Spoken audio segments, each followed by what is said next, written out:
Hello student. Thermodynamics का 10 question और हम लोग 10 क्वेश्चन सॉल्व करते हैं। इससे पहले जो 10 क्वेश्चन सॉल्व किया था कॉन्सेप्ट कुछ क्लियर हुआ। उसके बाद थोड़ा सा इसको हम लोगों ने नाम दिया एडवांस 10 न्यूमेरिकल्स। एडवांस कुछ न्यूमेरिकल्स है, वो न्यूमेरिकल्स एडवांस नॉर्मल या कम्पिटिटिव कुछ नहीं होता। कॉन्सेप्ट्स अगर क्लियर हैं तो हम इन कड़ियों को एक एक सीक्वेंस को जोड़ते चले जाते। Let us start from one question. Question number one. An ideal gas having initial volume P, initial pressure P, initial volume V, and temperature T is allowed to expand adiabatically until its volume becomes 5.66 V, while temperature falls to T by 2. How many degree of freedom do the gas molecules have? First, second, obtain the work done by the gas during the expansions as a function of the initial pressure and initial volume. Obtain the work done by the gas during the expansions as a function of initial pressure and initial volume. Work done पूछ रहा है, during the एक्सपांशंस क्या हुआ, और gas का degree of freedom क्या है इस चीज़ पे। इनिशियल क्या दिया होगा, इनिशियल प्रेशर बेटा P1 है equal to P, initial volume V1 है V, दिस वन, ये दो चीज़ दिया हुआ है। एंड इनिशियल टेम्परेचर है, इनिशियल टेम्परेचर, इनिशियल टेम्परेचर ऐसे लिखते हैं। P1 एक दिया है P, V1 दिया है V, T1 दिया है T। ये इनिशियल स्टेटस है उसका, जो गैस एक्सपांड कर रहा है उसका स्टेटस इसने ये दिया हो, एडिबेटिकली एक्सपांड कर रहा है। ये यहाँ पे इन्होंने P1, V1, T1 इसका इनिशियल स्टेट है इस पॉइंट पे। फाइनल स्टेट पे मान के चलते हैं उसका फाइनल स्टेट एक्सपांड हो रहा है P2, V2 एंड T2। ये दो स्टेट है, थर्मोडाइनमिक स्टेट है। इज अलाउड टू एक्सपांड एडिबेटिकली, ये अलाउ कर दिया गया है, एडिबेटिकली एक्सपांड कर रहा है। इसका मतलब no exchange of heat, heat exchange is zero. Volume बढ़ता है, ये वॉल्यूम यहाँ पे कितना है बेटा वॉल्यूम, ये V दिया हुआ है, यहाँ पे वॉल्यूम कितना दिया हुआ 5.66 V दिया हुआ। इसका मतलब यहाँ पे जो V2 है this one is the 5.66 V, okay. ये V2 की वैल्यू दिया हुआ है। फाइनल टेम्परेचर क्या होता है, while temperature false to T/2। यहाँ पे जो T2 दिया हुआ है बेटा, ये कितना दिया हुआ है T/2 दिया हुआ है। ये इतनी चीज़ हम लोगों को दी गई है। अब क्वेश्चन आ रहा, how many degree of freedom do the gas molecules have. अब यहाँ पे अगर हम डिग्री ऑफ फ्रीडम की बात करते हैं बेटा, अब आपके दिमाग में आपके कॉन्सेप्ट्स चलने चाहिए, क्या क्या हो सकता है, इसकी प्रोबेबिलिटी हम लोग चेक करते हैं।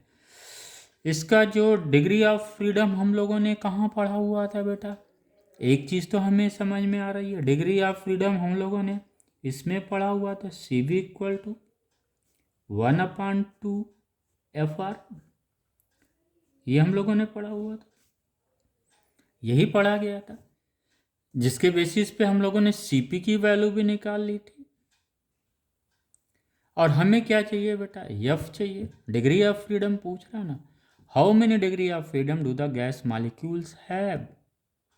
अब ये चीज़ें तो हमें समझ में आ गई, CV इक्वल टू 1/2 FR। अगर हम CP निकाल, हम CB से ही काम चला सकते हैं, लेकिन हम एनालिसिस कर रहे हैं बेटा। CP इक्वल टू क्या हो जाएगा, CV प्लस R। CV कितना है 1/2 FR plus this one, from Mayer's formula CP minus CV equal to R, then CP equal to CV plus R। यहाँ पे हम लोग बाहर ले लेते हैं 1/2 FR, देन क्या बचेगा 1 + 2/AF, ये बचा। अगर हम ये CP की वैल्यू ये हो गई, गामा इक्वल टू क्या होता है बेटा CP/CV, ये हमको पता है। CP अपान CV। देन गामा का क्या हो जाएगा बेटा वैल्यू, CP अपान CV अगर हम रखते हैं तो ये तो कट जाएगा। देन गामा इक्वल टू क्या हो जाएगा 1 + 2 अपान F। हमारा कंसंट्रेशंस कहाँ पे है बेटा, क्वेश्चंस पे। क्या पूछ रहा है, डिग्री ऑफ फ्रीडम पूछ रहा है। अगर हम ऐसे निकालें डिग्री ऑफ फ्रीडम तो ये क्या हो जाएगा, F कॉमन ले लेंगे, या ऐसे ही कर देते हैं तो 2 अपान F इक्वल टू कितना हो जाएगा गामा -1 हो गया। देन F इक्वल टू क्या हो जाएगा गामा, F इक्वल टू क्या हो जाएगा 2 अपान गामा -1। ये बेटा ऐसे ही सवाल लगाए, या फिर इसको आप याद करें। तो याद करेंगे तो कहाँ कहाँ याद करेंगे, अगर आपको स्टेप्स पता है तो आपको पता है मुझे ये क्वेश्चंस में सॉल्व कर लूँगा। अब आपके लिए बेटा ये क्या हो गया, आसान हो गया। डिग्री ऑफ फ्रीडम क्या हो गया, F equal to 2 upon gamma -1। इससे निकल जाएगा। गामा का वैल्यू तो वैसे भी हम लोगों को पता था, gamma equal to 1 + 2 upon F ही हमें निकालना है। तो ये बेटा आ गया। अब हमारे पास क्या बचा हुआ है, क्या दिया हुआ है, दिस वन, ये सब कुछ तो दिया हुआ। मुझे क्या निकालना है बेटा, एडियाबेटिक प्रोसेस है। एडियाबेटिक प्रोसेस में हम लोगों को पता है PV⁴ gamma equal to constant. यही गामा तो हमें फाइंड आउट करना है। इस रिलेशन से हमें क्या फाइंड आउट करना है, गामा फाइंड आउट करना है। Very good. अब यहाँ पे अगर हम गामा का रिलेशंस देखते हैं PV⁴ गामा, तो यहाँ पे आइडियल गैस में इनिशियल प्रेशर्स तो दिया हुआ, इनिशियल वॉल्यूम भी दिया हुआ, इनिशियल टेम्परेचर भी दिया हुआ है। लेकिन जब गैस एक्सपांड कर रहा है तो सिर्फ क्या दिया हुआ है बेटा, फाइनल टेम्परेचर दिया हुआ और वॉल्यूम दिया हुआ। क्या दिया हुआ है, देखिए ऐसे बेटा क्वेश्चंस को एनालिसिस करते हैं। हमको पता है PV⁴ गामा हमें निकालना है, डिग्री ऑफ फ्रीडम निकालना है, PV⁴ gamma equal to constant पता। अब ये क्या PV रिलेशंस को हम कैरी ऑन करेंगे या कुछ चेंज करना, तो वो सवाल पे हम क्वेश्चंस पे जाते हैं। यहाँ पे तो इनिशियल प्रेशर्स पता था, लेकिन यहाँ पे फाइनल प्रेशर्स हमारे पास है नहीं एडियाबेटिक प्रोसेस में। ओके बेटा, अब हमें क्या करना है कि यहाँ पे क्या है, इनिशियल वॉल्यूम भी है, टेम्परेचर भी है, फाइनल वॉल्यूम और फाइनल टेम्परेचर भी है। तो हम इस PV⁴ गामा को टेम्परेचर और वॉल्यूम के रिलेशंस में लिख लें, जैसा कि हम लोगों ने पढ़ा हुआ था। यही ना आएगा बेटा, nRT अपान V, P की जगह ये रख देंगे, V⁴ gamma equal to constant हो जाएगा। अगर हम इसको और ओपन करते तो NR भी क्या है, for a given gas, N क्या नंबर्स ऑफ मोल्स, R क्या है यूनिवर्सल गैस कांस्टेंट। अगर गैस सेम है तो ये भी क्या होगा, कांस्टेंट होगा। प्रोसेस चेंज होगा, स्टेट चेंज होगा, बट ये नंबर्स ऑफ मोल्स नहीं चेंज होगा। तो हम लोग इसको बेटा इस फॉर्म में भी लिख सकते हैं, T V⁴ gamma -1 equal to some new constant, बिल्कुल लिख सकते हैं। आइए अब यहाँ पे हमको देखिए T1 और V1 पता है, तो हम यहाँ पे V, अभी ये रिलेशंस क्या हो जाएगा बेटा, T1 V1 gamma -1, T2 V2 gamma -1। अब इसकी वैल्यू हमने जो निकाला हुआ था ये यहाँ पे हम रख देते हैं। तो T1 की वैल्यू कितनी थी, T दी हुई है, V1 की वैल्यू कितनी है, V है, तो ये कितना हो जाएगा गामा -1 हो गया। गुड। दूसरा आइए सेकेंड में आइए T2 कितना दिया हुआ है बेटा, हाफ दिया हुआ है, T/2। ये टेम्परेचर फाइनल कितना है, इनिशियल टेम्परेचर का हाफ है। ओके, और ये कितना दिया हुआ बेटा, V कितना दिया हुआ फाइनली, V2 5.66 गामा -1 दिया हुआ है, यही ना दिया हुआ है।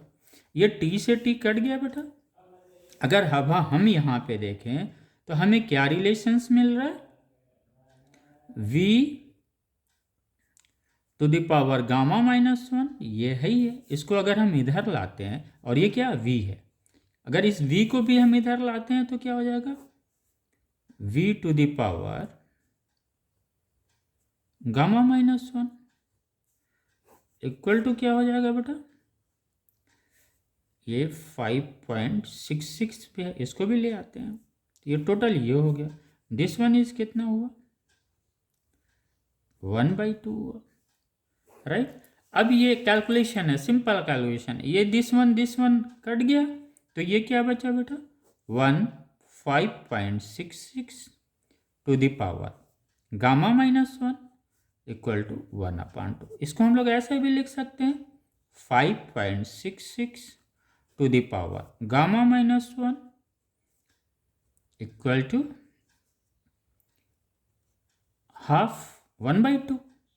अब हमें गामा की वैल्यू निकालनी बेटा, इस क्वेश्चन को सॉल्व करने में क्या निकालना, हमें गामा निकालना। अगर हमें गामा की वैल्यू मिल जाएगी तो फिर हम इसको सॉर्ट आउट कर लेंगे बेटा। ये जो एफ है डिग्री ऑफ फ्रीडम है, क्योंकि डिग्री ऑफ फ्रीडम के लिए हम लोगों के पास यही है ना, एफ इक्वल टू 2/गामा माइनस वन। तो हमारा लक्ष्य क्या है, गामा को प्राप्त फाइंड आउट करना, गामा की वैल्यू, और गामा की वैल्यू यहाँ से मिल जाएगी। यहाँ पे थोड़ा सा बेटा लॉग का भी है, अगर हम इसको इस तरह से करें log 5.66 log 0.5 ये हो गया। अगर हम गामा माइनस वन लिखें यहाँ पे, और देन ये क्या हो जाएगा log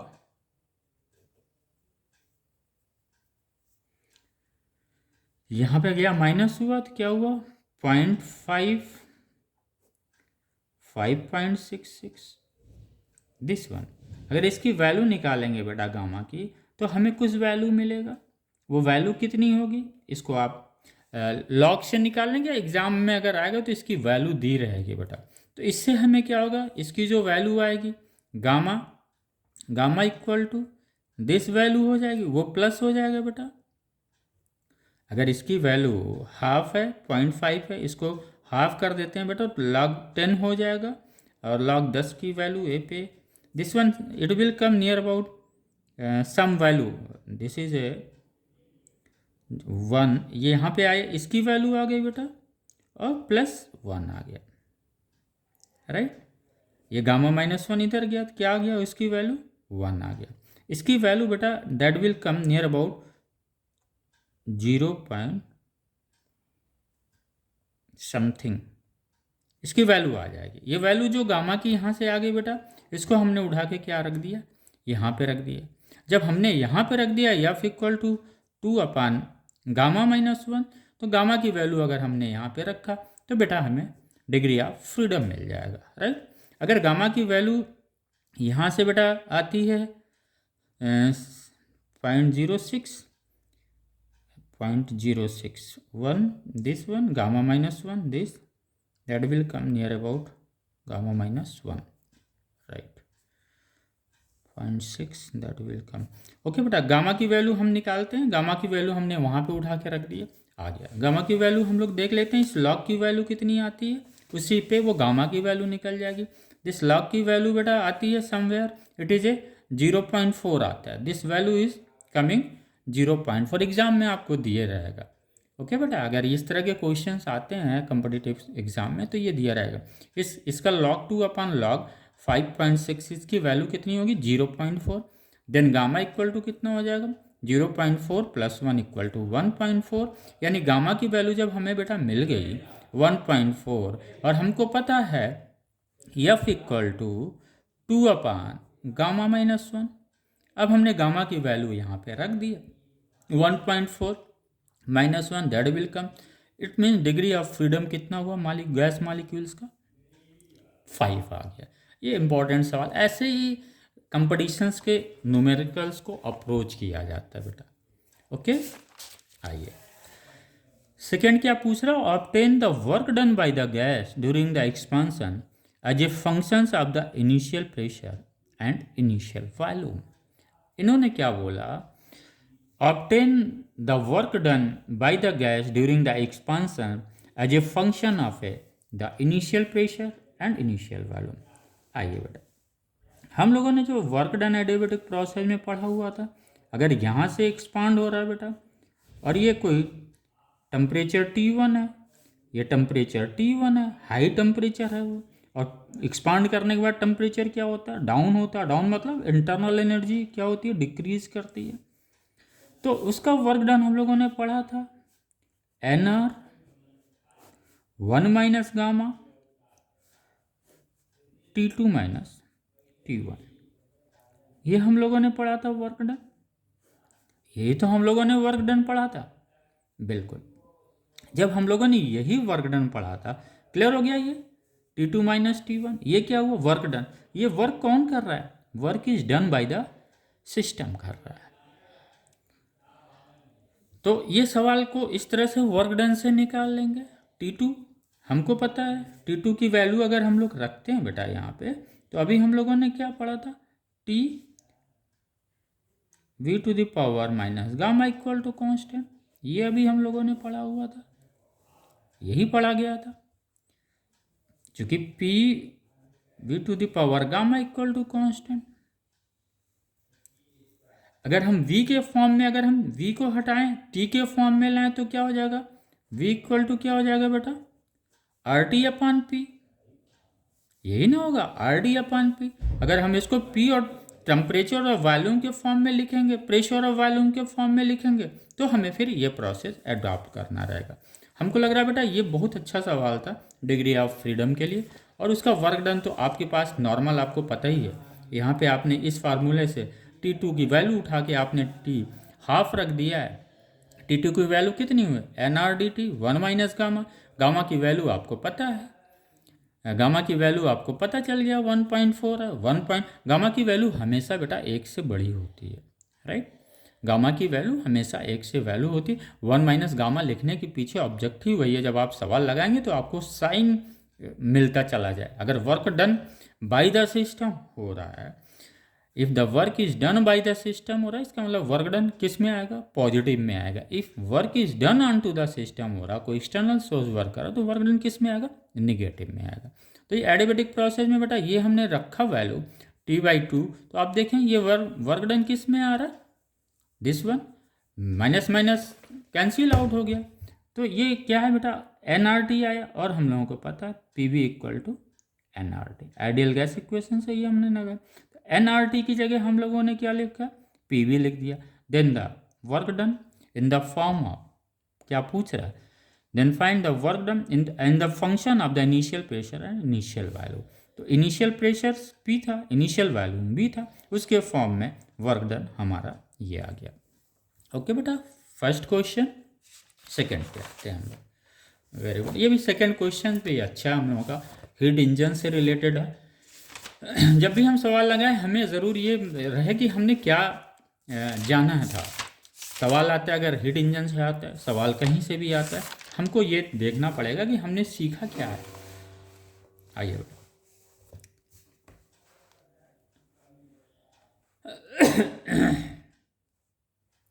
अच्छा सवाल है। इसको दो क्वेश्चन बेटा, कोई सब अच्छा होता है, कोई एक स्टेप में सॉल्व हो जाता है, कोई 2 स्टेप में।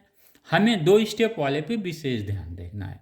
तीसरा स्टेप रेयर आता है, 2 स्टेप में ही क्वेश्चंस को हमें सॉल्व मिल जाता है। आइए बेटा, कहते हैं यहाँ पे कार्नोट इंजन का है, 2 Carnot engine are operated in successions, यानी अगर एक कार्नोट इंजन, यहाँ पे 2 कार्नोट इंजन सक्सेशंस में हो रहा है। सक्सेशंस में क्या हो रहा है, वर्क कर रहा है, 2 है। एक यहाँ पे कार्नोट इंजन हो गया, ओके बेटा, दिस वन, इसने वर्क किया, ये वर्क किया, और ये सिंक में चला गया। This one is the 1 Carnot engine, first मान लीजिए। सेकंड मान लीजिए this one is the Carnot engine, ये सेकंड मान लीजिए। ये सिर्फ कॉन्सेप्ट्स के लिए बेटा, न्यूमेरिकल हमारा लगाने का ऑब्जेक्ट नहीं है आंसर दिखाना आपको, मेरा ऑब्जेक्ट है आपको कॉन्सेप्ट्स को समझाना। ओके बेटा, ये हमारे 2 इंजन बन गए। हमको ये पता है, ये इसका होता है Q1 और ये होता है T1, ये होता है आपका Q2 और ये होता है T2, या इसी को कोल्ड बॉडी भी कह देते हैं, इसी को सिंक बोलते हैं। यहाँ पे क्या होता है, कोल्ड होता है, T यहाँ पे टेम्परेचर कम होता है compare to this one is the source. Okay, यहाँ पे क्या हो जाएगा, सेम चीज़, इंजन तो बदलेगा नहीं, ये इसका सोर्स हो गया, ये मान के चले Q1 Q2 हो गया, ये सोर्स क्या हीट Q3 सोर्स को मिला, और ये जो है Q1 से Q2 राइट सिंक पे गया, फिर ये Q3 मान लिया, ये आपका यहाँ पे टेम्परेचर T3 हो गया। ओके, सोर्स पे ये आ गया, दूसरे पे सिंक पे अगर हम आ जाते हैं Q4 हो गया, और ये T4 हो गया। इस तरह से हम लोग प्रोसेस को चला रहे हैं दो इंजन का। आइए अब सवाल पढ़ते हैं। Two Carnot engines are operated in succession. The first engine receives heat from a source at T1. ये इंजन यहाँ से हीट रिसीव करता है। हीट मतलब heat receive means temperature receive means heat यहाँ से उसने रिसीव किया। And reject to sink to at T2। अब यहाँ पे सिंक पे क्या किया इन्होंने, T2 कर दिया। इनिशियली क्या था उसका, T1 क्या था बेटा, ये था 800 केल्विन। इसके लिए T2 यहाँ पे क्या था, इसको T2 को इन्होंने T2 ही बोल दिया। The second engine receive heat rejected by the first engine. अब आइए, फर्स्ट इंजन ने कितना इसको हीट दिया वो नहीं बताया, लेकिन ये मान के चलते हैं कि फर्स्ट इंजन ने इसको Q1 हीट दिया, और इस Q1 हीट की वजह से सिंक से हीट कितना रिजेक्ट हुआ, Q2। यही Q2 हीट कहाँ जा रहा है, यहाँ पे जा रहा है। It means Q3 is the Q2। Okay बेटा, Q3 इज द Q2, क्योंकि ये जो सिंक है। फिर से the second engine receive heat rejected by the first engine and rejects to another sink at T3। इसने यहाँ पे ये बोला कि ये जो T3 ये Q4 है, इसको हम T3 मान लेते हैं। Heat rejected by the first engine and rejects to another sink at इतना, यानी जो दूसरे, ये तो पहला सिंक हो गया, दूसरा सिंक ये है। दूसरे सिंक की एनर्जी इन्होंने T3 बोल दिया, दिस इज 300 केल्विन, राइट। अब आइए बेटा, इसको हम Q3 मान लें, कोई दिक्कत नहीं, दिक्कत, क्योंकि Q2 हीट सेकंड इंजन को मिला है, तो इस Q3 को हम Q2 बोल देते हैं, क्योंकि यही ना हीट रिजेक्ट किया जो सेकंड इंजन में आ रहा है, बिल्कुल। तो इसका टेम्परेचर भी T2 हो जाएगा। ओके, सिंक ने इसको Q2 दिया, ये इसका भी हीट क्या हो गया, Q2 हो गया सोर्स का। जब Q2 हो हीट है सोर्स का, तो सोर्स की टेम्परेचर भी क्या होगी, T2 हो जाएगी। हमें इसी के वैल्यू फाइंड आउट करनी है। ओके बेटा, अब हमारे पास आइए क्या क्या चीज़ हमें जानकारी है। हमें जानकारी एक अभी आई, reject another sink. If work output of two engines are equal then find the value of T2। ये कह रहे हैं अगर उनका वर्क आउटपुट, इसका वर्क और इसका वर्क, अगर ये दोनों सेम है तो find the value of T2। It mean the temperature of the sink. ये हमें फाइंड आउट करना, इतना हमको पता चल गया, राइट। हमें जानकारी क्या क्या है, हमें जानकारी यहाँ से ये है Q2/Q1 फर्स्ट इंजन से, Q2/Q1 इक्वल टू कितना हो गया बेटा, Q2/Q1 इक्वल टू T2/T1, ये हमको पता है। पहला, इफिशियंसी की कोई बात नहीं कर रहा, तो हम लोग इफिशियंसी की बात भी नहीं करेंगे। फर्स्ट इंजन में ये, this is the first engine. Okay, आइए, फर्स्ट इंजन में हमने कितना हीट दिया बेटा, Q1 हीट दिया, उसने कुछ वर्क किया और हीट को Q2 हीट को रिजेक्ट किया। तो पहले इंजन का वर्क क्या हो जाएगा बेटा, Q1 माइनस Q2, ये पहले इंजन का वर्क हो गया। फर्स्ट इंजन से हमने ये देखा वर्क, ये रिलेशन से। सेकंड इंजन पे अब हम लोग आते हैं, राइट बेटा, सेकंड इंजन पे अब हम लोग आते हैं। तो सेकंड इंजन पे, ये फर्स्ट इंजन हो गया, सेकंड इंजन पे अगर हम लोग आते हैं तो यहाँ पे हम लोग देखते हैं Q3/Q2। सिंक का हीट कितना, Q3, सोर्स का Q2 है, चूंकि इसने ही इतने ही हीट उसने रिजेक्ट किया। ये क्या हो जाएगा बेटा, T3/T2। ये हमने दो रिलेशन, ये फर्स्ट इंजन, ये सेकंड। देखिए न्यूमेरिकल लगाते वक्त बेटा यही सब चीज़ें आपको काम आएगी। आप कितना बढ़िया एलाबरेट कर रहे हैं, जो आपने पढ़ा है उसका एलाबरेशन कितना अच्छा है। सवाल में क्या दे रहा हो, तो पहले इंजन का हो गया वर्क डन, सेकंड इंजन का वर्क डन अगर हम निकालते हैं तो क्या हो जाएगा, सेम चीज़। सेकंड इंजन में हीट कितना गया, फॉर सेकंड इंजन हीट कितना गया बेटा, Q2। ये Q2 हीट किस में गया, Q3 में गया, प्लस W में गया। देन दिस W क्या हो जाएगा, Q2 माइनस Q3। ये सेकंड इंजन का हो गया। ये रिलेशन उसने दिया कि वर्क आउटपुट सेम होगा, इसका मतलब ये हुआ Q1 minus Q2 equal to Q2 minus Q3, यही ना हुआ बेटा, वेरी गुड। अगर हम Q2 को एक तरफ लाते हैं तो ये कितना हो जाएगा, Q2 को इधर हम लेते जाते हैं, ले जाइए, इधर ले जाते हैं तो ये हो जाएगा 2Q2 हो जाएगा। इसको इधर लाते हैं तो कितना हो जाएगा, Q1 प्लस Q3 हो गया, राइट। अगर हम इसको Q1 से डिवाइड कर देते हैं दोनों तरफ तो क्या हो जाएगा, 2 इक्वल टू क्या हो जाएगा, Q2 अपान Q1, ये 1 हो जाएगा, plus Q3 upon Q1, right बेटा। Q2 अपान Q1 हमारे पास है Q2 अपान Q1 हमारे पास है, चूंकि T1 की वैल्यू दे रखी है। तो Q2 अपान, हमें क्या पता करना, T2 पता करना, T1 हमें पता है। हमें क्या करना, T2 है, T1 हमें पता है। अब हमारे पास प्रॉब्लम ये है कि Q3 और Q1 का रिलेशंस मुझे नहीं पता। अगर Q3 Q1 का, चूंकि हमको क्या, Q3 Q2 से रिलेशंस तो हमें पता है, लेकिन Q3 और Q1 के बीच रिलेशन नहीं पता, तो इसको थोड़ा रिलेशंस फाइंड आउट करने की कोशिश करें। बिल्कुल करते हैं।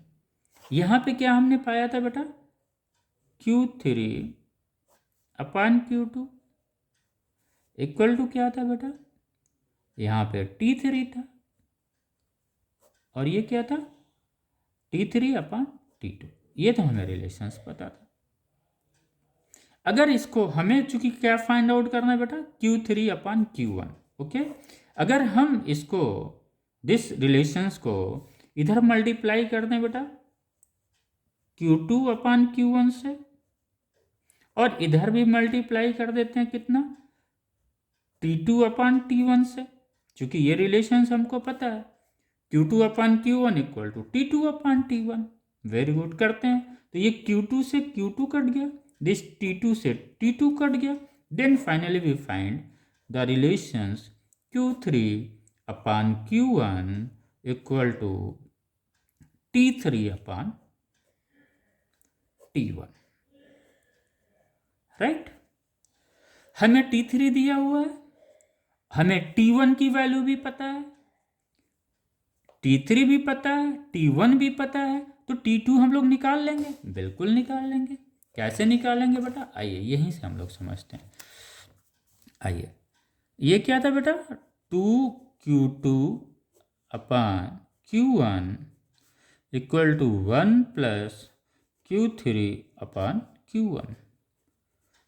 Q2 अपान Q1 क्या हो जाएगा, 2 T2 अपान T1, T2 की ही वैल्यू हमें पता करनी है, 1 plus T3 upon T1, okay बेटा।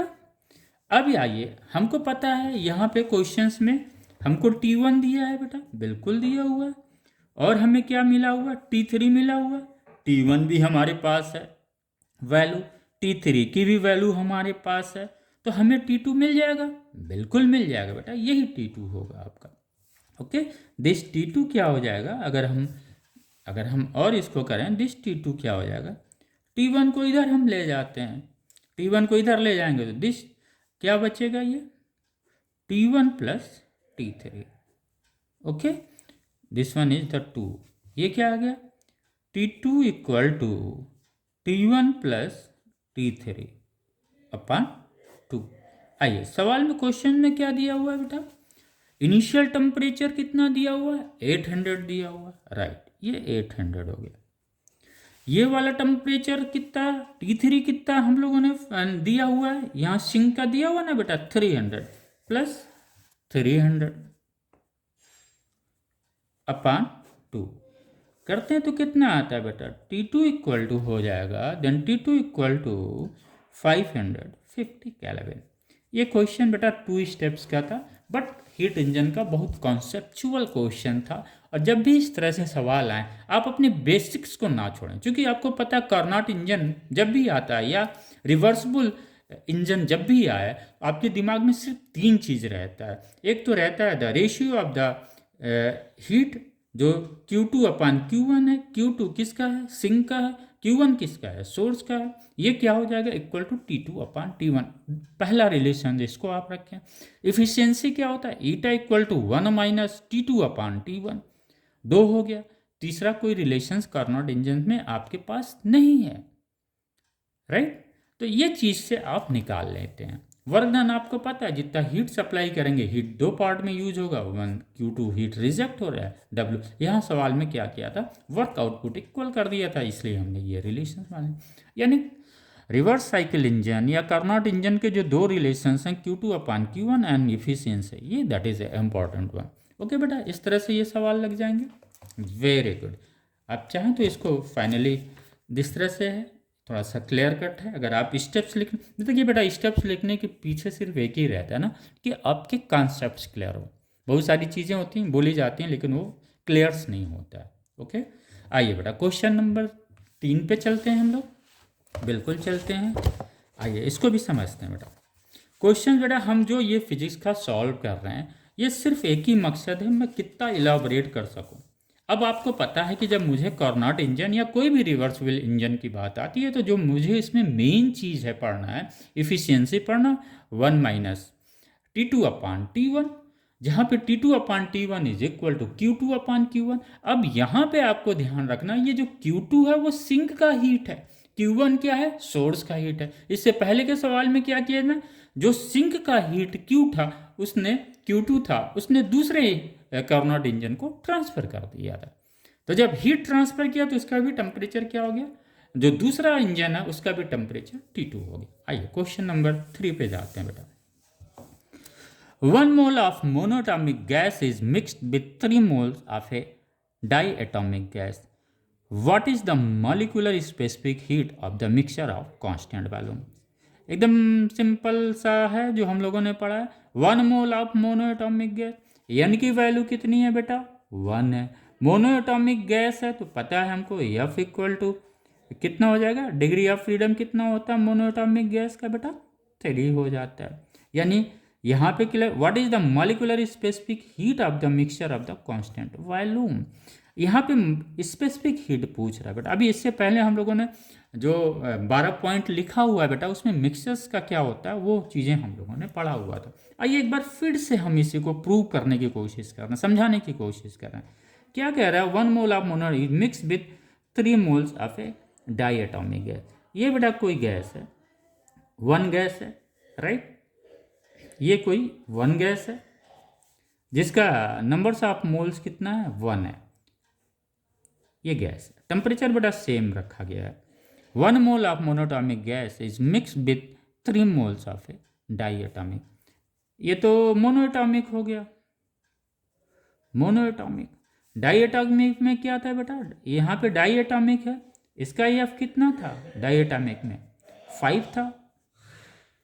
डाइएटॉमिक गैस का बेटा कितना था वो, 3 ये था, लीनियर था, 2 ट्रांसलेशनल था। इससे हमारा ये आ गया, ये कितना था 5। Degree of freedom 3। आइए बेटा, चूंकि कैसे निकालते थे डिग्री ऑफ फ्रीडम, इसका पूरा क्लास है। What is the molecular specific heat of the mixture of the constant mixture of the gas at constant volume. Simple पूछ रहा है बेटा, वहाँ पे कोई टेम्परेचर वगैरह की बात नहीं करना कि आप टेम्परेचर लगाने लगो, आप कुछ और करने लगो, नहीं, सिंपल है। इसका मोनोएटॉमिक गैस का बेटा इंटरनल एनर्जी क्या है, मोनोएटॉमिक गैस का इंटरनल एनर्जी क्या है, ये चीज़ हमको पता है। मोनोएटॉमिक गैस का इंटरनल एनर्जी सपोज UN है। दूसरे जो डाइएटॉमिक गैस है उसका इंटरनल एनर्जी कितना है, U2 है। एक का इंटरनल एनर्जी U1 था, दूसरे का इंटरनल एनर्जी क्या था, U2 था। जब दोनों को मिक्स किया जाएगा तो इसका गैस का मिक्सर्स का क्या होगा बेटा, इंटरनल एनर्जी बढ़ जाएगी। यहाँ पे चेंज इन इंटरनल एनर्जी नहीं देखी जाएगी, बल्कि क्या हो जाएगा, U टोटल हो जाएगा। और ये U टोटल क्या हो जाएगा, 1 जो मोनोएटॉमिक गैस है उसकी इंटरनल एनर्जी प्लस जो डाई एटॉमिक गैस है उसकी इंटरनल एनर्जी। यानी यहाँ पे बेटा सिर्फ इंटरनल एनर्जी की बात, अगर हम यू टोटल की बात करें तो ये हम लोगों ने पता था कि बेटा हम लोगों ने क्या पढ़ा हुआ था, ये Q equal to N C V D T, ये हम लोगों ने पढ़ा हुआ था, ये हम लोगों ने पढ़ा था ना। चेंज इन टेम्परेचर, क्योंकि यहाँ पे जो भी चेंजेज होगा टेम्परेचर्स का सेम रहेगा। N C V D T पढ़ा था। अगर हीट सप्लाई हो रही है तो क्या होगा, N C V T, where N is the number of mole, gas का कितना है, और यही कांस्टेंट वॉल्यूम पे वर्क डन कितना हो जाता है, 0 हो जाता है बेटा। तो यही ना डी यू आया था, दिस वन चेंज, यही तो चेंज इन इंटरनल एनर्जी होगा। इसी बेसिस पे हम लोगों ने प्रूव किया था। तो हमारे पास क्या आया था, N1 प्लस N2 आया था, क्योंकि ये बेटा क्या हो जाएगा, एन सी वी क्या हो जाएगा, Q upon D T for one gas. ये सपोज 1 है, ये दूसरा, राइट। सपोज इसको हम लोगों ने N2 CV2, this is Q by D T.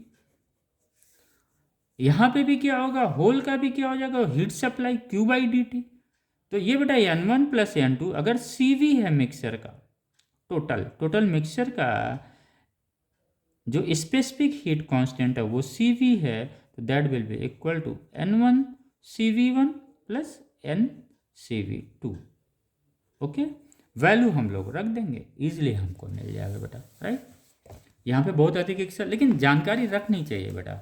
ये CV क्या होता है, 1/2 FR, ये आपने पढ़ा हुआ था। CV इक्वल टू क्या होता है बेटा, 1/2 FR, राइट।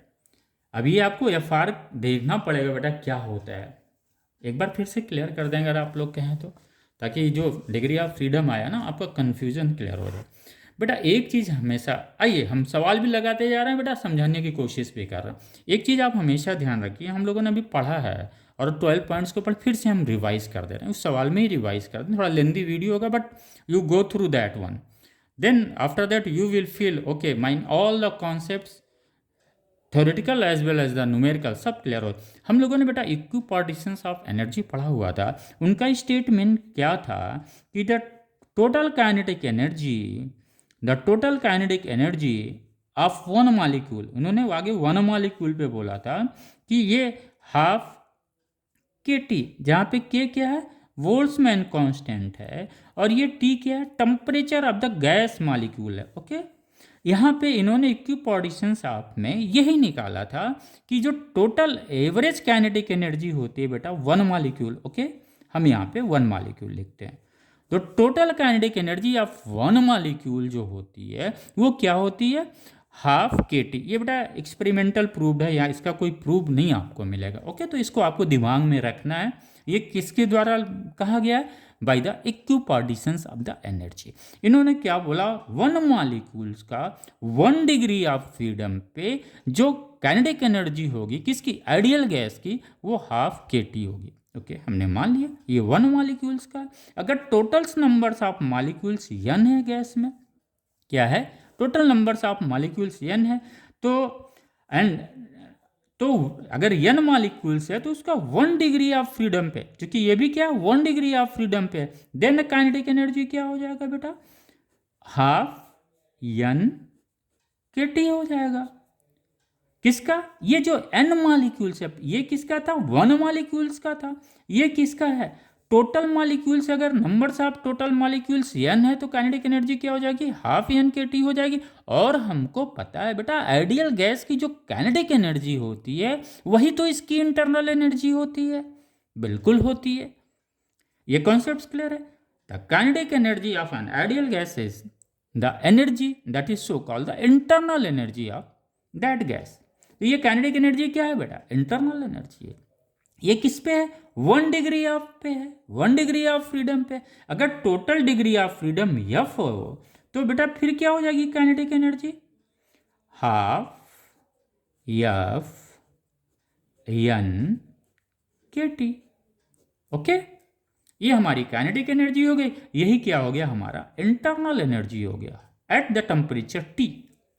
अगर टेम्परेचर बढ़ेगा तो इंटरनल एनर्जी भी बढ़ेगी। तो इंटरनल एनर्जी का कॉन्सेप्ट बेटा आपको अलग से नहीं लेना, आपको यहीं से लेना है, इक्विपोटेंशियल ऑफ एनर्जी से लेना। अब आइए थोड़ा सा और इसको छोटा करने की कोशिश करें हम लोग। ये क्या है बेटा, एन है क्या, टोटल नंबर्स ऑफ मॉलिक्यूल्स है, Avogadro's numbers of molecules 1 mole में, 1 मोल है, यानी Avogadro's number of molecules contain by the 1 mole of a gas, n numbers of molecules contained by the numbers of moles n upon n है। This one हुआ। इस n की जगह हम बेटा ये लिख सकते हैं नंबर्स ऑफ मोल और अवोगाद्रोस नंबर के फॉर्म में। देन द काइनेटिक एनर्जी क्या हो जाएगी, kinetic energy means internal energy of the gas क्या हो जाएगा बेटा, half F this numbers of molecules become the numbers of mole into Avogadro's number kT। अब बेटा हमको पता है this are equal to nothing but it is a number, Avogadro's number and Boltzmann constant. यहाँ पे हम लोग क्या लिख सकते हैं बेटा, 1/2 n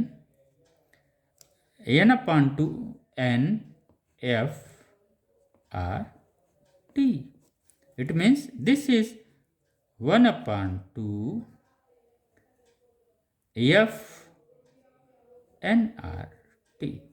ओके बेटा, this is the kinetic energy of total numbers of molecules. यही तरीका होता है but internal energy concept clear हो गया।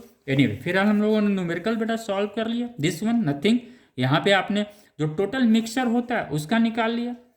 ओके, किससे, ये इसी से निकाला बेटा, जिस du1 equal to n1 cv dt। Okay, इस CVDT से हमने निकाल, जब हम ये लिखते हैं बेटा इसकी जो मोनोटॉमिक गैस की इंटरनल एनर्जी है प्लस जो डाइएटॉमिक गैस की इंटरनल एनर्जी है उसका समेशन जो है वो टोटल जब मिक्स करते हैं तो इंटरनल एनर्जी दोनों का ऐड कर लिया जाता है। क्लियर हो गया बेटा, यही इंटरनल एनर्जी यहाँ पे ऐड करके आपने रख दिया। ये मोनोटॉमिक गैस है तो जाहिर सी बात है 3/2 हो जाएगा। दिस वन इसकी वैल्यू हम लोगों ने रख लिया n2cv। क्लियर हो गया, right. then this will come Cv equal to 9/4 R। Okay clear. आइए क्वेश्चन नंबर 4 पे हम लोग जाते हैं, बिल्कुल जाते हैं। बहुत ये भी सिंपल है, एक एक लाइन का है, थोड़ा क्लियर करें नहीं तो बहुत लंबी वीडियो हो जाएगा बेटा। एनीवे होने दीजिए। At 27 degree centigrade 2 moles of an ideal gas that is a monoatomic occupy a volume V. The gas expands adiabatically to a volume T2V. Calculate, find the temperature of the gas, change in internal energy, work done by the gas during the process. Take gamma equal to 5/3. Okay. At 27 degrees centigrade, 2 moles of an ideal gas that is a monoatomic occupy a volume V. Initial volume V1 कितना है, V है। The gas expand adiabatically, same adiabatically expand कर रहा है, right. इसका initial volume V है, final volume इसका 2V है। Final temperature of the gas adiabatically, अभी हम लोगों ने सवाल लगाया था बेटा, इसको हम लोगों ने क्या लिखा था, T1 V1 to the gamma -1 T2 V2 to the gamma -1। इससे हम T2 की वैल्यू निकाल देंगे। क्या पूछ रहा, final temperature of the gas, simple T2 equal to T1 V1 gamma -1 V2 gamma -1। Gamma की वैल्यू दिया हुआ, वैल्यू हम लोग रखेंगे तो उसका final temperature of the gas T2 निकल जाएगा। ओके बेटा, कोई बहुत बड़ा उसमें ये नहीं है, right. This T2 will come 189, right. अगर आप इसको निकालेंगे तो दैट विल कम 189, यानी फाइनल टेम्परेचर भी हमको पता चल गया। ये यहाँ पे एडियाबेटिक प्रोसेस था बेटा, एडियाबेटिक प्रोसेस में यहाँ का टेम्परेचर डाउन होगा, वो 189 हो गया। इनिशियल टेम्परेचर कितना था, 27 डिग्री सेंटीग्रेड था, ये T1 है, ये हो गया 27 मीन्स 300 केल्विन हो गया, वो 189 केल्विन हो गया। This is T2। अब वर्क डन नहीं निकाल सकते, बिल्कुल निकाल सकते हैं। वर्क डन क्या हो गया बेटा, NR एक्सपेंशन हो रहा है, NR 1 माइनस गामा अब इंटू T2 माइनस T1, यही ना वर्क डन है।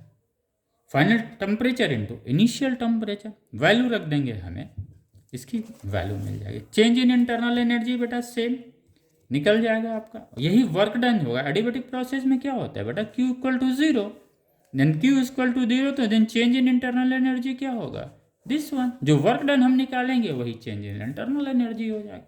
एक तो तरीका ये हो गया। दूसरा, चूंकि आइडियल गैस है, आइडियल गैस का भी इंटरनल एनर्जी हम ऐसे भी निकाल सकते हैं, चूंकि Q इक्वल टू क्या हो गया, NCV/dt। सेकेंड मेथड में बता रहा हूँ बेटा, NCV/dt हो गया।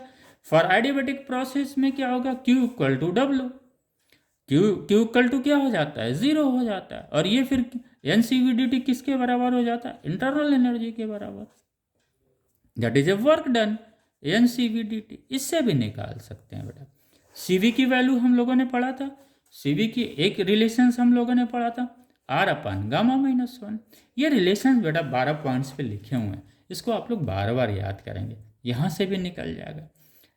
ठीक, पहला तो ये था कि वर्क डन निकाल के ही हम सीधे इंटरनल एनर्जी निकाल दें, वर्क डन के बराबर ही इंटरनल एनर्जी होगा। लेकिन अगर आपको लगता है नहीं एक मेथड और हमें यूज़ करना चाहिए, तो बेटा इससे भी निकल जाएगा। Heat supply equal to NCV/dt, चूँकि यहाँ पे क्या है कि हीट सप्लाई एडिबेटिक प्रोसेस में क्या हो जा रहा है, 0 हो जा रहा है बेटा। तो ये क्या होगा, ये जो आएगा वो चेंज इन इंटरनल एनर्जी की वजह से आ रहा है। इट मीन्स दिस Q को हटा के change in internal energy is equal to NCV/dt। Okay, dt क्या है, वही टेम्परेचर डिफरेंस है। ये सेकेंड मेथड है इंटरनल एनर्जी निकालने का। पहला मेथड क्या था, वर्क डन निकालना, क्लियर हो गया। ओके बेटा, क्लियर हो गया ये। और ये एडिबेटिक प्रोसेस में ही अप्लीकेबल है, क्योंकि du इक्वल टू क्या होता है, -W। इंटरनल एनर्जी हम इस तरह से निकाल लेंगे। दो मेथड से, एक तो वर्क डन करके वही सेम हो जाएगा, work is done on to the system, work is done by the system, positive होता है। Work is done by the system क्या होता है बेटा, पॉजिटिव होता है। ओके, क्लियर हो गया।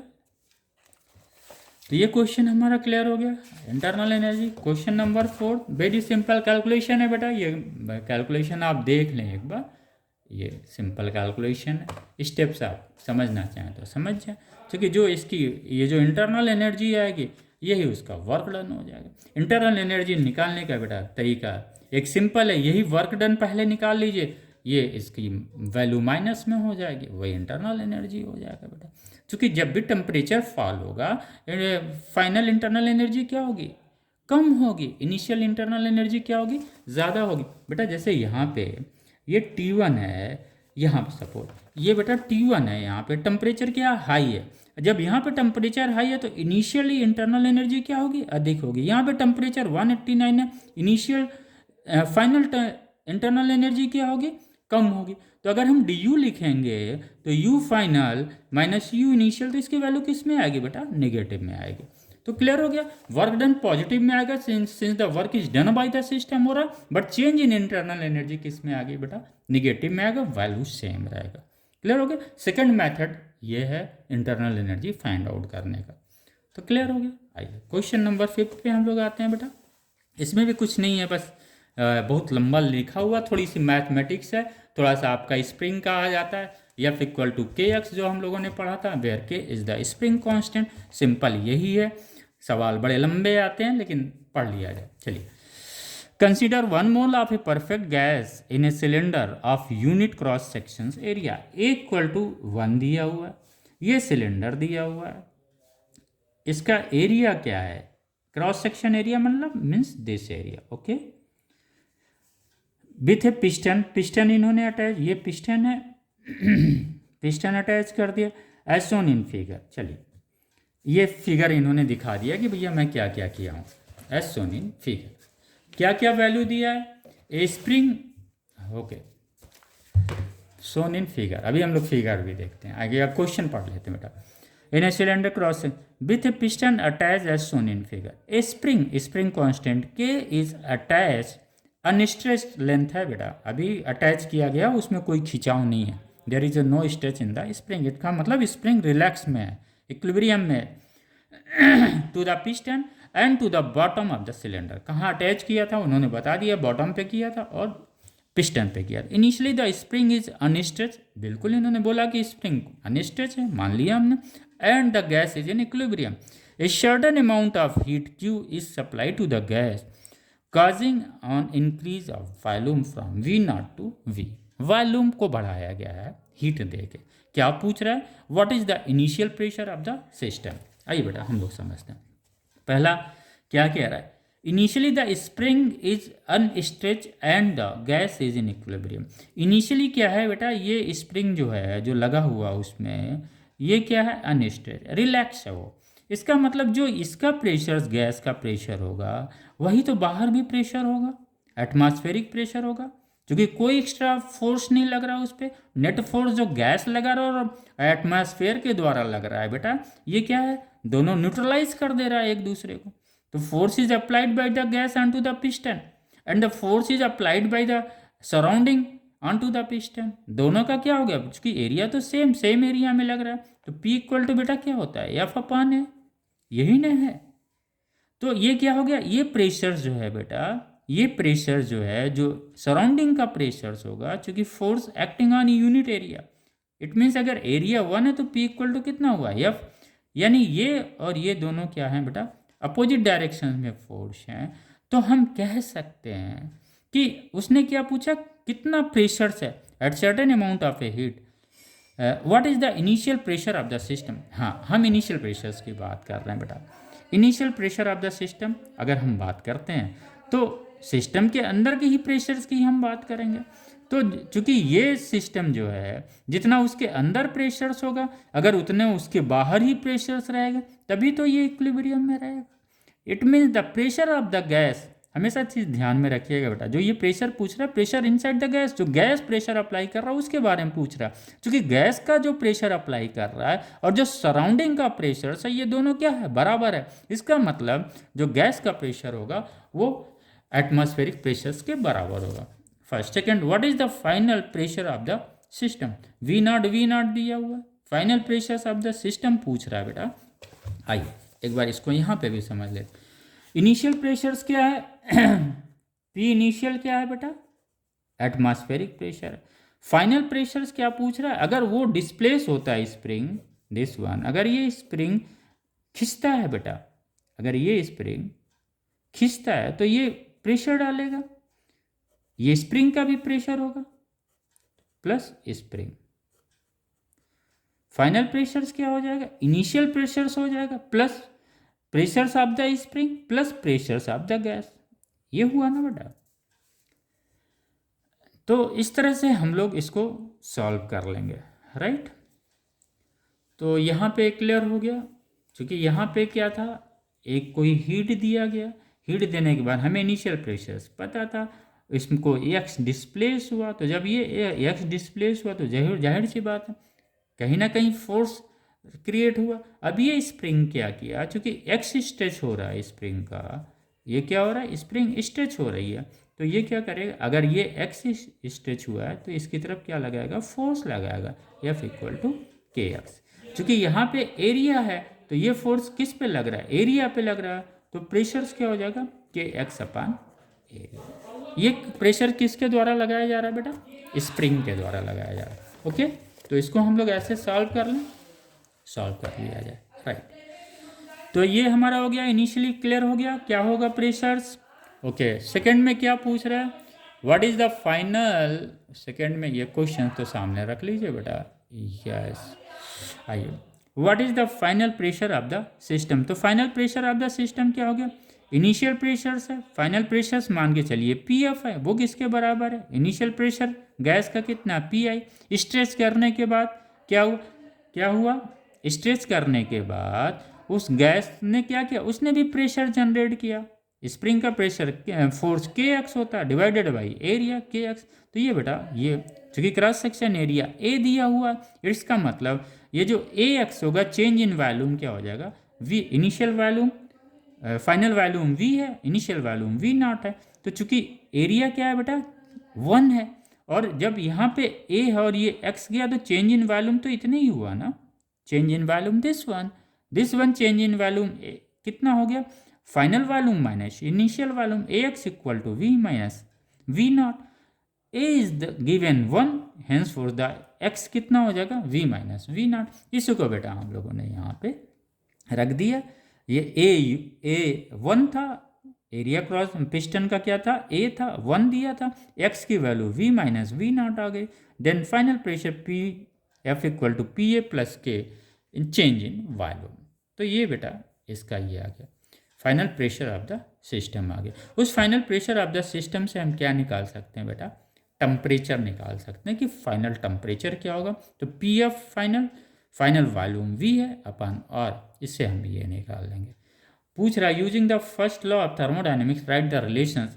अब ये रिलेशन पूछ रहा है कि थर्ड उसका क्वेश्चन है बेटा ये, दिस वन तीसरा क्या पूछ रहा है, using the first law of thermodynamics write the relation between Q P A V V nought and K, इनके बीच क्या रिलेशन है first law of thermodynamics. First law of thermodynamics से हम लोगों को बेटा ये पता है Q equal to D U plus W.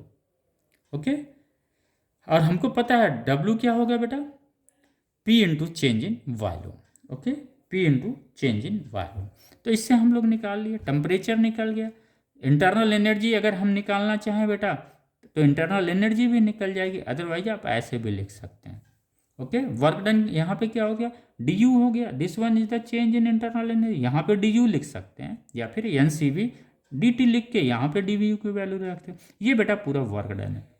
ये वर्क किसके द्वारा हो रहा है, वॉल्यूम में चेंजेस के द्वारा हो रहा है। अगर एटमॉस्फेरिक प्रेशर पी ए क्या है बेटा, सेम है, जब ये एक्सपांड भी कर रहा है तो प्रेशर्स क्या है, सेम है, प्रेशर्स चेंज नहीं हो रहा, सराउंडिंग्स के प्रेशर्स चेंज नहीं हो रहे हैं, राइट। तो चेंज इन वॉल्यूम आया v माइनस वी नॉट, यानी एक चीज़ यहाँ पे क्लियर है बेटा, ये जो प्रोसेस हुआ यहाँ पे वो आइसोबारिक प्रोसेस हुआ, प्रेशर्स क्या था, सेम था।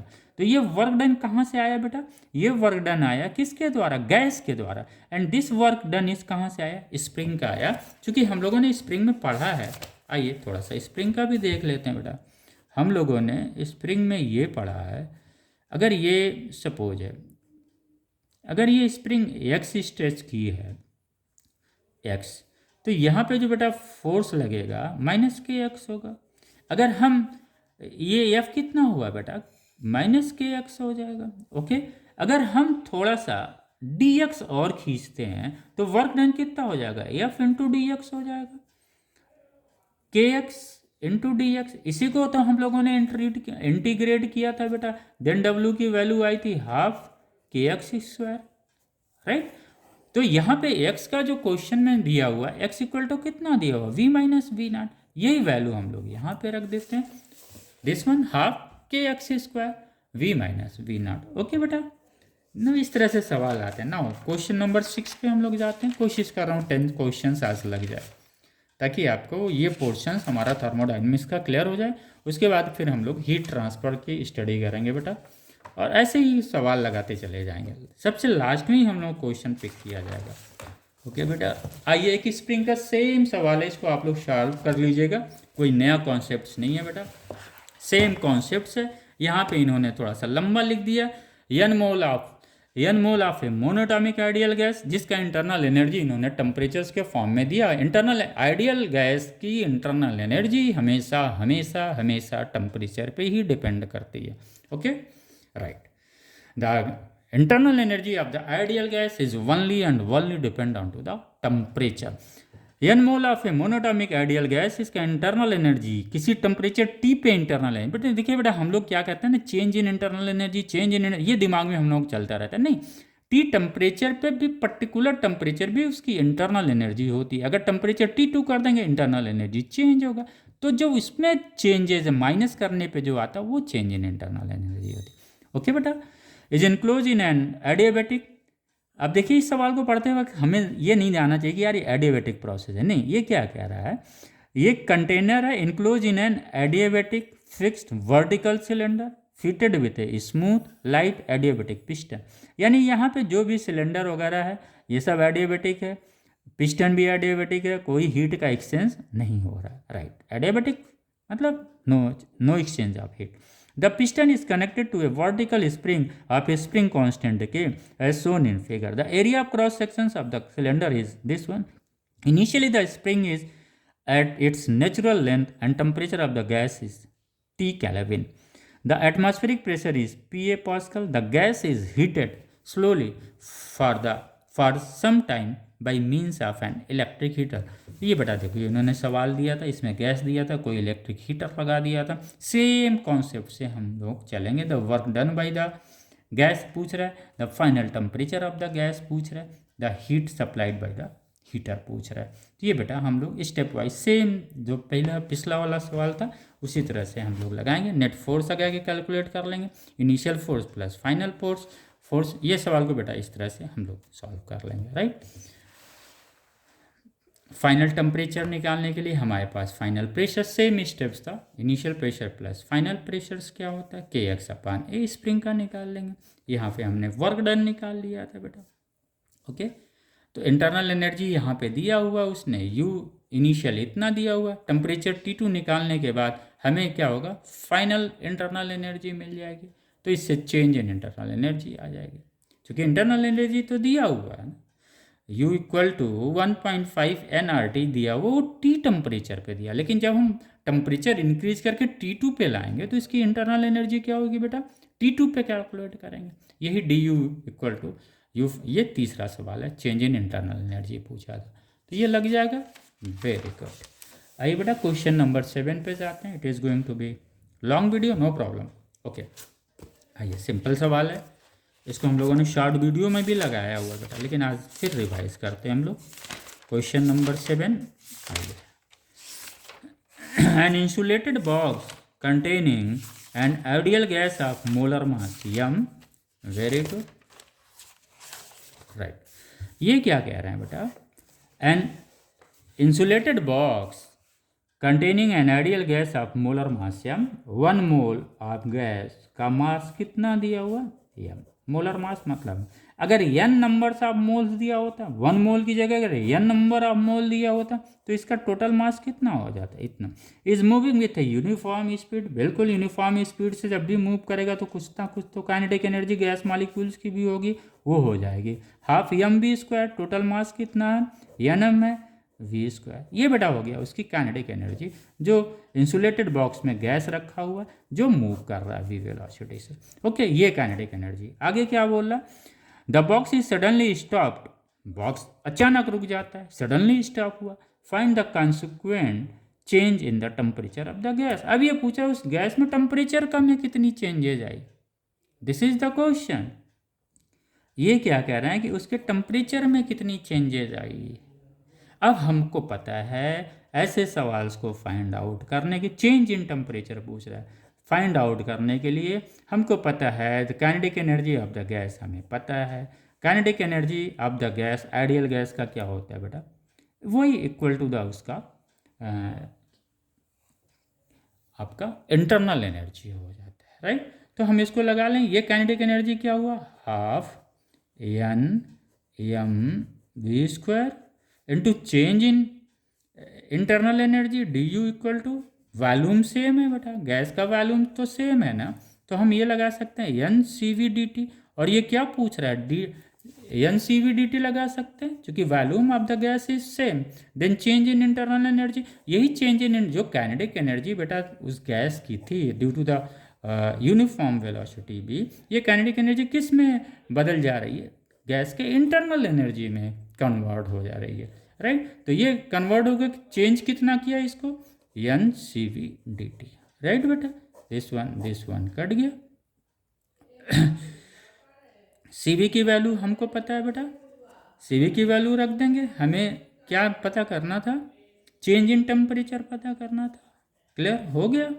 dt equal to half mv² containing an ideal gas of molar mass इतना is moving with a uniform speed v, the box is suddenly stopped, find the consequent changes in the temperature of the gas। Okay बेटा clear हो गया। अब cv को हम लोग अचानक changes आया है, cv की वैल्यू हम लोग निकाल देंगे, रख देंगे, dt की वैल्यू मिल जाएगी। Very simple, very good. इसमें हम लोगों ने कुछ नहीं किया बेटा। This one an insulated box containing an ideal gas of molar mass इतना इज मूविंग। यहाँ पे हम लोगों ने मान ही लिया मोलर मास है बेटा, ये मान के चला कि मोनो एटॉमिक गैस है इसके अंदर, राइट। अगर मोनो एटॉमिक गैस है बेटा तभी तो इसका cv की वैल्यू क्या हो जाएगी for the monoatomic gas.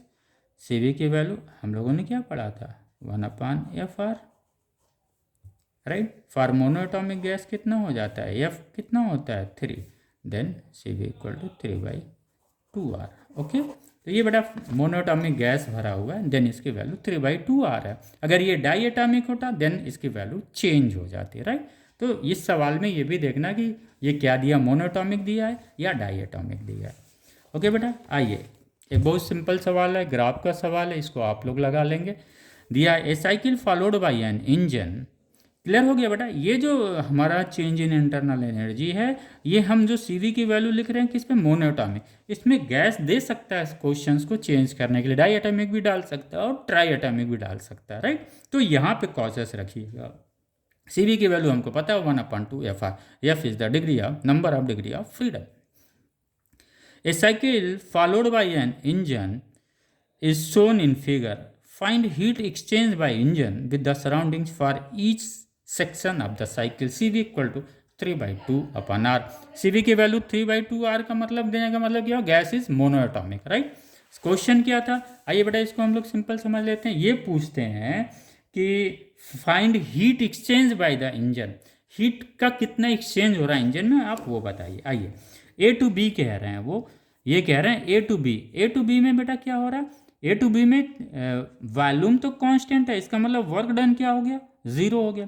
जब वर्क डन 0 हो गया तो ये हीट जो है ये Q इक्वल टू क्या हो जाएगा, चेंज इन इंटरनल एनर्जी हो जाएगा। यानी यहाँ से अगर ये यहाँ पे जाएगा तो क्या होगा बेटा, हीट इसको देना पड़ेगा ना, बाहर से हीट एब्सॉर्ब करेगा। A to B जाने में टेम्परेचर क्या हो रहा, बढ़ रहा है, प्रेशर्स भी क्या हो रहा, बढ़ रहा है। तो जब प्रेशर्स बढ़ेगा तो टेम्परेचर्स भी बढ़ेगा, तो यहाँ पे क्या होगा, हीट बाहर से एब्सॉर्ब करेगा।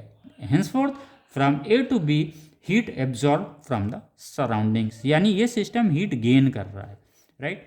B से कांस्टेंट प्रेशर, कांस्टेंट प्रेशर बेटा क्लियर है, कांस्टेंट प्रेशर्स पे PdV प्लस DU। अब यहाँ से यहाँ तक आने में कांस्टेंट प्रेशर्स पे आने पे क्या हो रहा है बेटा, वॉल्यूम बढ़ रहा है। तो जब वॉल्यूम बढ़ रहा है तो V is directly proportional to the T for BC, यही ना होगा बेटा, प्रेशर कांस्टेंट है तो वॉल्यूम इंक्रीज करेगा तो क्या करेगा, टेम्परेचर इंक्रीज। और टेम्परेचर तभी इंक्रीज करेगा जब एनर्जी बाहर से हीट ली जाएगी।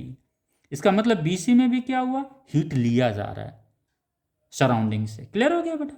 कांस्टेंट प्रेशर्स पे क्या होता है, PV equal to nRT। At constant pressure volume is directly proportional to the temperature. Adiabatic process में नो एक्सचेंज ऑफ हीट, तो यहाँ पे Q इक्वल टू 0, ना लिया जा रहा है ना दिया जा रहा है, यानी यहाँ पे गेन कर रहा है, यहाँ पे गेन कर रहा है।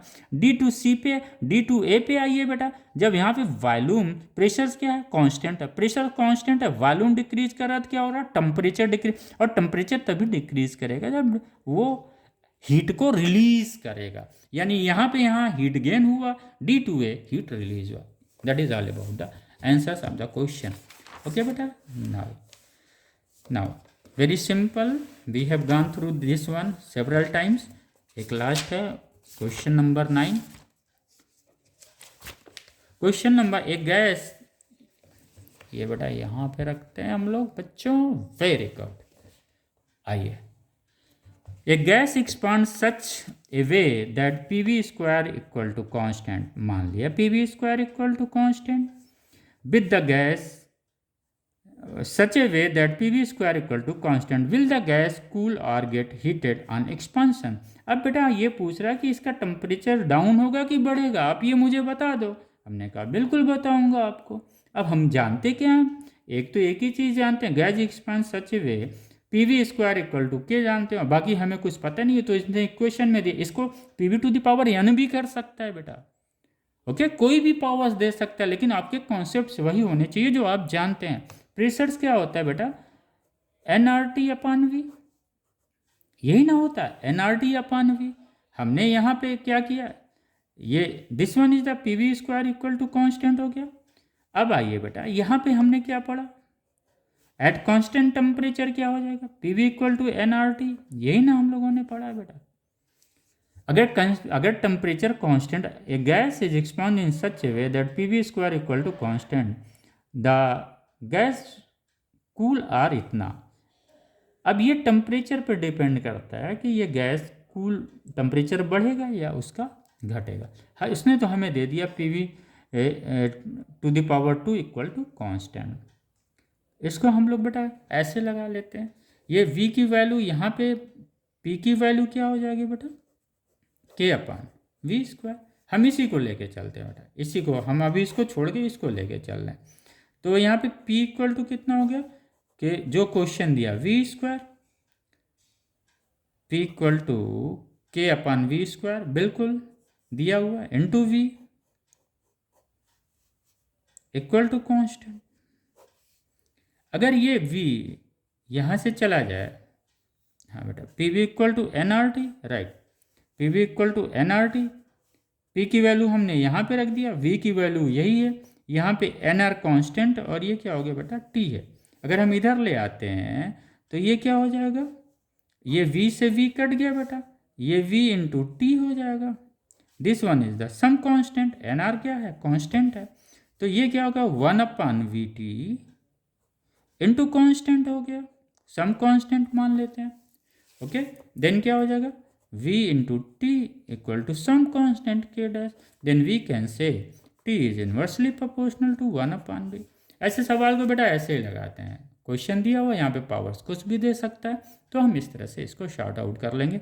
यहाँ पे बस सिर्फ वैल्यू हमें p की रखनी रहती है, राइट, p की वैल्यू रखते हैं हम लोग, क्वेश्चंस वही रखते हैं, P V equal to n R T जो हमारा आइडियल गैस है, जो अननोन रहता है, जो क्वेश्चंस में दिया हो बेटा वो कुछ भी दे सकता है, लेकिन हमें जो कहाँ पे जाना है, हमेशा P V equal to n R T पे जाना है, ऐसे सवालों के लिए, ऐसे क्वेश्चंस के लिए। तो यानी वॉल्यूम अगर बढ़ेगा तो टेम्परेचर्स क्या होगा बेटा, डाउन होगा। If volume increase temperature decrease, यानी वॉल्यूम बढ़ने के साथ में टेम्परेचर डिक्रीज होगा, इसका मतलब कूल होगा वो। अगर वॉल्यूम घटेगा तो टेम्परेचर बढ़ेगा, वो हीट होगा। Clear, okay. लास्ट क्वेश्चन बेटा, इसको भी हम लोग बहुत सिंपल है, आप लोग स्वयं लगाइएगा, इसे क्लियर कर लेते हैं। व्हाट अमाउंट ऑफ हीट, ये बेटा ऐसे ही लगाना है इसको, आप ये लोग एक बार क्लियर साफ साफ इसलिए बेटा लगा देता ना, कुछ स्टेप्स रहते हैं और स्टेप से फिजिक्स में काम आते हैं, ताकि आपको अगर क्लियरली देखना हो तो आप देख सकते हैं। दिस वन, ये बेटा P V to the power 2 equal to constant, ये स्टेप्स है। ओके, स्टेप्स लिखता हूँ बेटा, तो वो थोड़ा हेल्प मिलता है आप लोगों को। ओके, आई लास्ट क्वेश्चन बेटा एडवांस का 10 क्वेश्चन है। What amount of heat must be supplied to 2 into 10 to the power -2 kilogram of nitrogen at room temperature to raise its temperature by 45 degree centigrade at constant pressure. Given molecular mass of nitrogen is 28 gram and R is this one. Okay. अब बेटा ऐसे सवाल में क्या होता है ना, numbers of moles निकाल लिया जाता है, क्योंकि इसका नाइट्रोजन का क्या है, वेट दिया हुआ है, नाइट्रोजन का दिया हुआ 2 into 10 to the power -2 kg, तो 10 into 10 to the power -2 kg को हम ग्राम में चेंज कर लेंगे, इसको हम लोग 28 से डिवाइड कर देंगे, तो इससे हमें क्या होगा, नाइट्रोजन्स के नंबर्स ऑफ मोल्स पता चल जाएंगे, और फिर खत्म हो गया वो सवाल यहीं पे। Mass of nitrogen is this one 20 gram, change in temperature dt दिया हुआ है, हीट रिक्वायर्ड Q हमें फाइंड आउट करना है, नंबर्स ऑफ मोल्स हमें दिया हुआ है। ओके, किस पे फाइंड आउट करना, at constant pressure, then Q equal to n CP dt से हम लोगों ने इसको सॉल्व कर लिया, दैट इज 933.4 जूल। इसको कैलोरी में बदलना तो आप कैलोरी में बदल लीजिएगा। तो this is all about all 10 question जो हम लोगों ने एडवांस में लिया हुआ था बच्चों। अब हम लोगों का जो नया सेशन शुरू हो गया बेटा, अभी हम लोग जो नया सेशन क्या है, सिर्फ हम लोगों का मेन उद्देश्य है कि हम हीट के चैप्टर्स को, थर्मल के चैप्टर को थॉरली स्टडी कर लें। काइनेटिक थ्योरी ऑफ गैसेस को भी हम लोगों ने पढ़ लिया, थर्मोडाइनमिक्स में हम लोगों ने 10 नॉर्मल क्वेश्चन लगाया, कुछ 10 एडवांस लगाए, आगे भी हम लोग क्वेश्चन लगाएंगे, लेकिन बीच बीच में। अगली बार जो हम लोगों का सेशन होगा बेटा, हीट ट्रांसफर्स पे होगा, और बहुत इंपॉर्टेंट चैप्टर हीट ट्रांसफ़र है, यहाँ से भी न्यूमेरिकल बनते हैं, क्योंकि यहाँ से हीट ट्रांसफर्स में हम लोगों ने एक चीज़ देखेंगे, यहाँ पे हमारे सामने बहुत सारे लॉ आ जाएंगे।